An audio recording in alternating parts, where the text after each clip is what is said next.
తాకట్లో ఉన్న బంగారాన్ని విడిపించలేక వడ్డీల మీద వడ్డీలు కడుతూ ఇబ్బంది పడుతున్నారా? అయితే ఇప్పుడే సంప్రదించండి శివ గోల్డ్ కంపెనీ. మీ నమ్మకానికి మా హామీ శివ గోల్డ్ కంపెనీ. హెజ్బొల్లా గ్రూపును అదుపులో పెట్టకపోతే ఇరాన్పై మళ్లీ దాడులు చేస్తామని ట్రంప్ చేసిన హెచ్చరికతో అమెరికా ఇరాన్ తొలి రౌండ్ చర్చలు 80 నిమిషాలకి ముగిశాయి. అంతర్గత సంప్రదింపుల తర్వాత తదుపరి చర్చలపై నిర్ణయం తీసుకోవాలని ఇరు దేశాలు భావించాయి. అయితే లెబనాన్లో ఇజ్రాయెల్ దాడులు ఆపకపోతే చర్చలు ముందుకు సాగవని ఇరాన్ తేల్చి చెప్పింది. అమెరికా హెచ్చరికలో భయపడబోమన్న ఇరాన్ ఆ దేశానికి ఎలా సమాధానం చెప్పాలో తమకు తెలుసని వ్యాఖ్యానించింది. స్విట్జర్లాండ్ వేదికగా జరిగిన అమెరికా ఇరాన్ మధ్య ఉన్నత స్థాయి దౌత్య చర్చలు మధ్యలోనే ఆగిపోయాయి. కేవలం 80 నిమిషాల పాటు సాగిన తొలి విడత సమావేశం అనంతరం ఇరాన్ ప్రతినిధి బృందం చర్చల్ని నిలిపివేసినట్లు ఆ దేశానికి చెందిన ఫార్స్ వార్తా సంస్థ వెల్లడించింది.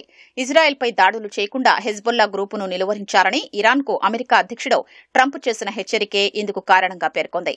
ట్రంప్ హెచ్చరికకు నిరసనగా ఇరాన్ ప్రతినిధులు చర్చల మధ్యలోనే వెళ్లిపోయారని తెలిపింది.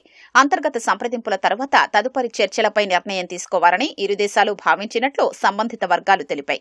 ట్రంప్ హెచ్చరికల్ని ఇరాన్ పార్లమెంటు స్పీకర్, ఆ దేశ ప్రధాన చర్చల ప్రతినిధి మహమ్మద్ బాఘర్ ఘాలిబఫ్ కొట్టిపారేశారు. ట్రంప్ వ్యాఖ్యలు అమెరికా నిరాశ, నిస్సహాయతకు నిదర్శనమని ఆయన విమర్శించారు.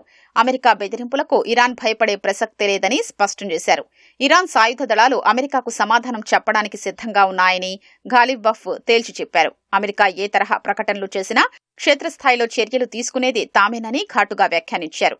స్విట్జర్లాండ్లోని బర్గెన్స్టాక్ వేదికగా జరిగిన అమెరికా ఇరాన్ చర్చలకు పాకిస్తాన్, ఖతార్ అగ్రనేతలు మధ్యవర్తులుగా వ్యవహరించారు.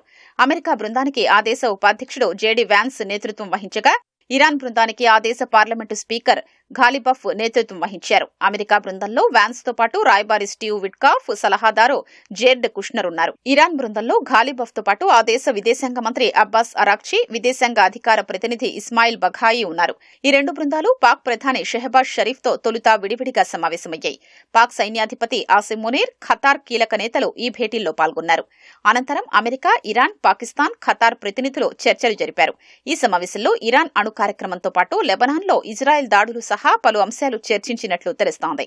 అమెరికా ఇరాన్ ప్రతినిధుల సమావేశం సందర్భంగా ట్రూత్ మాధ్యమంలో ట్రంప్ చేసిన హెచ్చరికలు శ్వేతసౌధం ప్రతినిధుల్ని ఎరకాటంలో పడేశాయి. ఈ పరిణామాలతో ఇరు దేశాల మధ్య కుదిరిన ప్రాథమిక శాంతి ఒప్పందం అమలుపై సందిగ్ధత నెలకొంది.